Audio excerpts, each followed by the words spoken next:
नमस्कार दोस्तों, मैं सोनू शर्मा। ऊपर से ये दुनिया भगवान चला रहे हैं और नीचे ये दुनिया पैसों के बल पर चल रही है।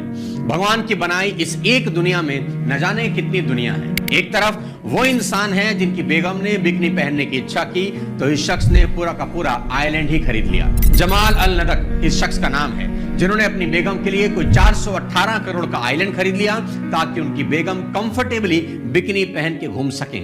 और दूसरी तरफ इसी दुनिया में कोई 80 करोड़ लोग ऐसे हैं जो रोज भूखे पेट सोते हैं, जिन्हें 2 वक्त का खाना भी नसीब नहीं होता। आज के इस वीडियो में आपको समझाऊंगा कि अमीर और गरीब में इतनी बड़ी खाई कैसे बन गई। ये वीडियो के आखिरी में मैं वो रीजंस आपको बताने वाला हूं जिसकी वजह से बड़े बड़े अमीर लोग आखिर में बेहद गरीब हो गए। इसलिए आखिरी तक इस वीडियो को जरूर देखें और चैनल पर अगर नए हैं तो सब्सक्राइब करके बेल आइकन दबा दें ताकि अगली कोई वीडियो आपसे मिस ना हो। अमीर और गरीब के फर्क को समझने के लिए सबसे पहले ये देखिए। अभी अभी स्त्री 2 सुपर डुपर हिट हुई है और उसने कोई 800 करोड़ का बॉक्स ऑफिस कलेक्शन किया है। राजकुमार राव को इस फिल्म के लिए 6 करोड़ की फीस मिली। लेकिन मजे की बात क्या है जानते हैं? वही राजकुमार राव अपनी पत्नी के साथ एक बहुत ही ऑर्डिनरी से रेस्टोरेंट में खाना खाते नजर आते हैं। कोई शोशेबाजी नहीं, कोई दिखावा नहीं। जानते हैं क्यों? क्योंकि जिस बॉलीवुड इंडस्ट्री में वो हैं, वहां कई लोगों के बेहद पैसा कमा लेने के बाद बर्बाद होने के तमाम किस्से हैं, जिसके बारे में वीडियो में आगे आपको बताऊंगा। राजकुमार राव अभी 40 बरस के हैं पर उन्होंने अभी से पैसों को सही जगह लगाना सीख लिया है। अभी अभी उन्होंने मुंबई में 44 करोड़ का फ्लैट खरीदा है। कितने का? 44 करोड़ का। और ये इंसान एक ऑर्डिनरी से रेस्टोरेंट में खाना खाता दिखाई दे रहा है। सीखने को तो बहुत कुछ है अगर हम सीख सके तो। और जानते हैं गरीब मेंटेलिटी वाले अनगिनत लोगों की क्या कहानी है? मैं बताता हूं। इन्हें जैसे ही कहीं से पैसे मिलते हैं या मिलने की उम्मीद भी होती है तो इनका दिमाग उसे खर्च करने के नए नए आइडियाज ढूंढने लगता है। मैं हमेशा बोलता आया हूं, आपकी इनकम पर सबसे पहला हक आपकी इन्वेस्टमेंट का है, आपके खर्चों का नहीं। इन्वेस्टमेंट करने के बाद बचे हुए पैसों को खर्च करना सीखना चाहिए, ना कि खर्च करने के बाद बचे पैसों को इन्वेस्ट करें। अमीर और गरीब का सबसे बड़ा फर्क यही है। अमीर सोच के लोग पहले इन्वेस्ट करते हैं और फिर खर्च, और गरीब सोच के लोग कहते हैं सब उड़ा दो और एक दिन पैसा इन्हें उड़ा देता है। लेकिन जरा रुकें, जानते हैं राजकुमार राव ने वो फ्लैट खरीदा किससे है? जानवी कपूर से, जिन्होंने यही फ्लैट कुछ साल पहले 39 करोड़ का लिया था और आज 5 करोड़ के प्रॉफिट के बाद 44 करोड़ में बेच दिया। जिन स्टार किड्स की चर्चा आज सब जगह होती है, मैं बता देना चाहता हूं ये सभी पैसों को लेकर बेहद गंभीर हैं। पाई पाई बचाने की सोचते हैं। विश्वास नहीं होता ना? कोई बात नहीं, ये सुनिए। You wanted the cheaper hotel. She wanted to save half the price. How much did you want to save? 3,000 rupees This was cheaper. 6,000 rupees, Janvi. That was 12,000. That's half. Wow, बहुत पैसे बचा लिए। And I just thought that we're gonna hardly be in the room. I only One came minute. back at Can noon. you go back? You chose the hotel that was 6,000 rupees cheaper. Okay, so and Yes, then I was also 6,000 rupees in total. Okay, ठीक है, because बहुत। there was no heater in the room. there was no hero. Janhvi Kapoor ने coffee with करण के हाल ही के एक episode में बताया कि वो और सारा अली खान केदारनाथ ट्रिप पर गए और सारा अली खान ने केदारनाथ में एक बेहद ऑर्डिनरी सा होटल बुक करवाया जिसमें हीटर तक नहीं था, जबकि केदारनाथ में काफी ठंड पड़ती है। और सारा ने ऐसा इसलिए किया क्योंकि उनको होटल सिर्फ 3 से 4 घंटे के लिए ही चाहिए था। ऐसे में महंगा होटल बुक करके वो पैसे बर्बाद नहीं करना चाहती थी, जबकि उनके पिता सैफ अली खान के पास 5,000 करोड़ की संपत्ति है और वो खुद भी एक सक्सेसफुल एक्ट्रेस हैं। सीखने की बात वही है, कोई शोशेबाजी नहीं, कोई दिखावा नहीं। कुछ लोग सोच रहे होंगे अगर इतने पैसे हमारे पास होते तो हम साला होटल ही खरीद लेते। बस यही फर्क तो समझना है। ऐसे ही एक बेहद हैरान करने वाली खबर अब आपको बताता हूं, शायद आप विश्वास ना करें। शर्मिला टैगोर जो सैफ अली खान की मां हैं, उनके बारे में यह पता लगा कि वो अपने पटौदी हाउस का व्हाइट वॉश नहीं करवाती, सिर्फ पानी से ही क्लीन करवाती हैं, जस्ट टू सेव मनी। वही पटौदी हाउस जहां कई बड़ी बड़ी फिल्मों की शूटिंग भी होती है और शर्मिला टैगोर को इनका अच्छा खासा किराया मिलता है। फिर भी वो अननेसेसरी पैसा नहीं खर्च करना चाहती। साथियों, ये सभी एग्जाम्पल आप सबको देने का एक ही कारण है। मैं आपको बता देना चाहता हूं कि अमीर और गरीब के बीच सबसे बड़ा फर्क यह है कि पैसा आने पर अमीर लोग लग्जरी की चीजें सबसे बाद में खरीद रहे हैं और इन्वेस्ट पहले कर रहे हैं, जबकि गरीब लोग लग्जरी की चीजें सबसे पहले खरीद रहे हैं और बाद में इन्वेस्ट करने को कुछ बचता ही नहीं। समझाता हूं कैसे। 20 सितंबर को भारत में आईफोन 16 लॉन्च होता है। आईफोन 16 के लॉन्च के दौरान लोगों की लंबी लंबी कतारें एप्पल स्टोर के बाहर लगी देखी गई, जैसे भंडारे पर मंदिरों के आगे फ्री हलवा पूड़ी की लाइन होती है। अभी एक लड़के का वीडियो वायरल हो रहा था जिसकी गरीब फूल बेचने वाली मां ने उसे आईफोन खरीद कर दिया क्योंकि उसने खाना छोड़ दिया था। फूल पट्टी हम बेचीला भैया, ये खाली हमसे 3 दिन से खाना ना खाता हूँ। अच्छा, ये खाना नहीं खा रहे, आईफोन के लिए खाना नहीं खा रहे? नहीं। अरे भाई, कुछ तो शर्म करो। जिन सेलिब्रिटीज की मूवी टिकट लेकर देखने जाते हो उनसे ही सीख लो पैसों का सही इस्तेमाल कैसे करना चाहिए। एक रिसर्च ये कह रही है कि भारत में 80% आईफोन ईएमआई पर बिकते हैं, यानी उधार में लग्जरी खरीदने की सनक। अभी खरीदो और बाद में चुकाओ, इस थॉट प्रोसेस ने गरीब को और गरीबी की गर्त में धकेल रखा है।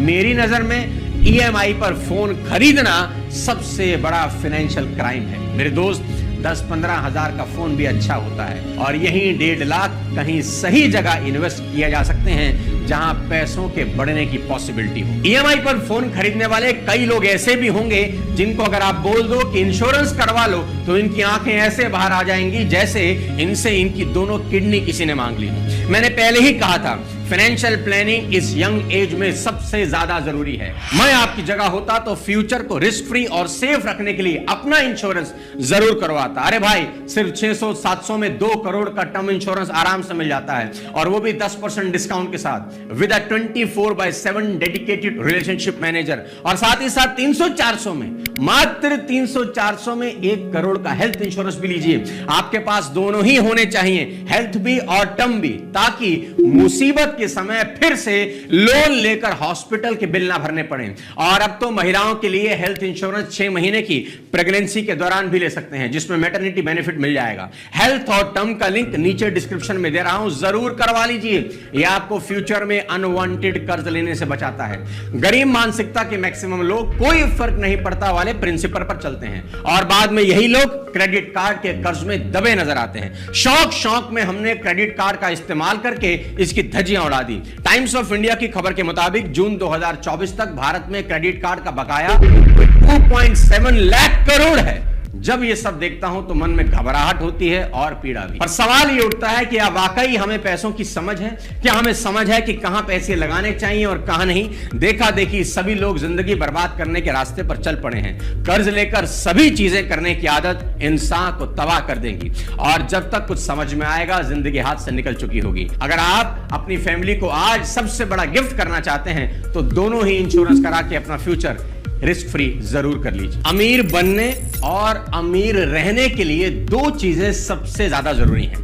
पहले, अपना पर्सनल फाइनेंस को समझना और दूसरा, इतिहास से सीखना, क्योंकि इतिहास बहुत कुछ सिखाता है और यही दुनिया के कई बड़े दिग्गज फेल हो जाते हैं। कहते हैं कोई मूर्ख अगर फाइनेंशियल प्लानिंग कर ले तो वो उस जीनियस को हरा सकता है जो कभी फाइनेंशियल प्लानिंग करता ही नहीं। कुछ जीनियस लोगों के एग्जांपल आपको याद रखने चाहिए और अपने घर में सभी के साथ शेयर करने चाहिए। सबसे पहले, रिस्पेक्टेड सतीश कौल, जो एक बहुत सक्सेसफुल टीवी और पंजाबी मूवी एक्टर थे। महाभारत में ही प्लेड देवराज इंद्र और वो सुभाष घई की कर्मा राम लखन में थे। अपने प्राइम टाइम में ही वॉज अ सेलिब्रिटी और अपने आखिरी टाइम में हॉस्पिटल का बिल भरने के पैसे नहीं थे। मुझे दुख के साथ कहना पड़ रहा है कि पूरा दोष इन्हीं का है, that he did not save and invest properly during his prime time. Meena Kumari ji को कौन नहीं जानता। सफलता की सबसे ऊंची पायदान पर अगर कोई हीरोइन गई थी तो वो थी Meena Kumari. She is popularly known as the tragedy queen. Pakeezah जब रिलीज हुई तो पूरे देश में एक ही नाम था,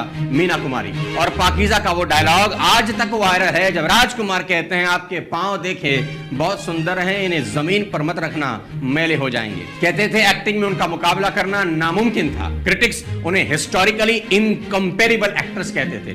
33 साल का लंबा फिल्मी करियर, एक से बढ़कर एक सुपरहिट फिल्में उन्होंने की। साहिब बीबी और गुलाम, पाकीज़ा, बैजू बावड़ा, 4 बार फिल्म फेयर अवार्ड मिला।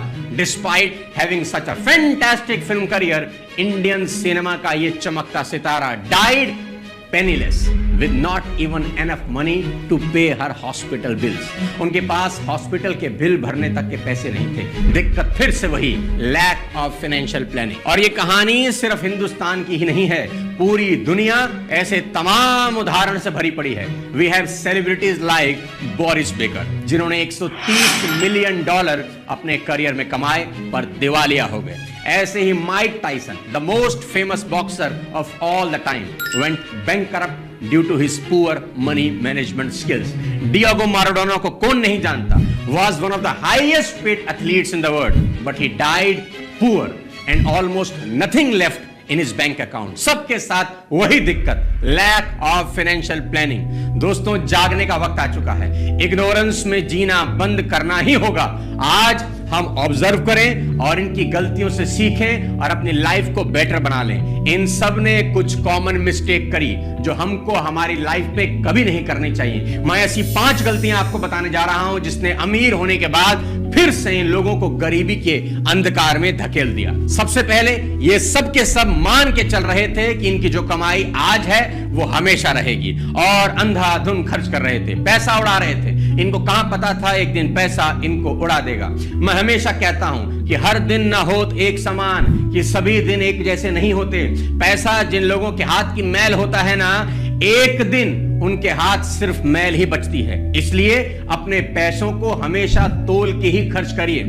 दूसरी गलती जो इन सभी ने की, इन सब का रिस्क मैनेजमेंट बिल्कुल ही पुअर था और फ्यूचर के लिए सोचना तो शायद इनकी डिक्शनरी में ही नहीं था। आज में जियो कल किसने देखा है, इस फिलॉसफी ने अच्छे खासे लोगों की वाट लगा दी। हमको आज में जरूर जीना चाहिए, पर कल के बारे में सोचना उतना ही जरूरी है जितना कि आज में जीना। दोस्तों, जिंदगी छोटी दिखाई देती है लेकिन पहाड़ सी बड़ी होती है। तीसरा कारण इन सब की बर्बादी का वो था शो ऑफ। शो ऑफ के लिए स्पेंड करना इनके डाउनफॉल का सबसे बड़ा कारण था। याद रहे, जो चीज आप खरीद सकते हो जरूरी नहीं उसे खरीद ही लेना चाहिए। वॉरेन बफेट ने एक बार कहा था, if you buy things you do not need, soon you will have to sell things you need। यानी जिन चीजों को आप खरीद रहे हैं अगर इनकी जरूरत नहीं है तो एक दिन जिनकी जरूरत है वो चीजें आपको बेचनी पड़ जाएंगी। याद रखना मेरी बात, लोगों को दिखाने के चक्कर में मत पड़ना, क्योंकि लोग तुम्हारी तरक्की से वैसे भी खुश नहीं होते। इन सभी के डाउनफॉल का चौथा सबसे बड़ा कारण था पुअर इन्वेस्टमेंट डिसीजंस। इन लोगों ने बिना सोचे समझे यहां वहां जहां मन किया पैसा लगा दिया। ना कोई एक्सपर्ट एडवाइस ली और ना ही कोई फाइनेंशियल कैलकुलेशन की। अच्छे दौर में पैसा इतना आ रहा था कि इन लोगों ने सोचना ही बंद कर दिया और बड़ा इंसान बनने की लालच इन सब लोगों से लगातार गलत इन्वेस्टमेंट करवाती रही और सभी इन्वेस्टमेंट एक दिन डूब गई। पैसा इन्वेस्ट करना बहुत जरूरी है, लेकिन इससे भी जरूरी है कि वो सही जगह इन्वेस्ट हो। इसलिए आंख बंद करके किसी के भी कहने से रातों रात करोड़पति बनने के सपने ना देखें और अपने खून पसीने की कमाई गलत जगह ना लगा दें। पांचवा कारण इन सभी लोगों की बर्बादी का, लेंडिंग, डोनेटिंग और gifting. Rich people often fall under the trap of fake charities, donations and unnecessary gifting। इन सभी लोगों ने आंख बंद करके लोन दिए। कोई बात नहीं, जब मन करे लौटा देना, तू तो अपना भाई है, बता कितने पैसे चाहिए। इसका रिजल्ट यह हुआ कि एक बहुत बड़ा अमाउंट या तो उधार में मारा गया या महंगे तोहफों में। उल जलूल चैरिटी की, बिना सोचे समझे पैसे उधार दिए जो वापस कभी नहीं मिले। चैरिटी करिए, जरूर करिए दोस्तों, उधार भी दीजिए, लेकिन सोच समझ के, आंख बंद करके नहीं। वो एक पुरानी कहानी है कि एक आदमी की लॉटरी लगी, आंखों में नोट, दिल में नोट, हर जगह नोट ही नोट। तभी किसी भिखारी ने पैसा मांगा और इसने 500 का करारा नोट उसकी तरफ उड़ा दिया। नोट देने के बाद इसने भिखारी से पूछा, हालांकि तुम्हारे कपड़े फटे हुए हैं, लेकिन इसको देखकर लगता है कि कभी शानदार रहे होंगे। तुम भिखारी दिखते हो, पर लगता है कभी कोई बड़े आदमी रहे होंगे, क्या राज है? तो भिखारी ने जवाब दिया, ऐसे ही 500-500 के नोट लुटाते रहो, एक दिन तुम्हारी भी यही हालत हो जाएगी। मैं भी पहले ही ऐसा ही अमीर था और ऐसे ही नोट लुटाया करता था। दोस्तों, मैं तो यही चाहता हूं कि आप पैसे कमाएं, साथ ही साथ सही जगह इन्वेस्ट करें। देश को सिर्फ अर्न करने वाले लोगों की नहीं, सेव और इन्वेस्ट करने वाले लोगों की भी जरूरत है। देश की प्रोग्रेस में आप एक बड़ा रोल प्ले कर सकते हैं। उम्मीद करता हूं ये वीडियो आपको पसंद आया होगा। लाइक कर दें और ज्यादा से ज्यादा लोगों को इसको शेयर करें ताकि नेशन बिल्डिंग में आप भागीदार बन सके। और टर्म इंश्योरेंस करवाना भूल कर भी ना भूलिए। अगले किसी और वीडियो के साथ फिर आपसे मुलाकात करूंगा। तब तक अपने स्वास्थ्य का ध्यान रखिए। Thank you so much. जय हिंद।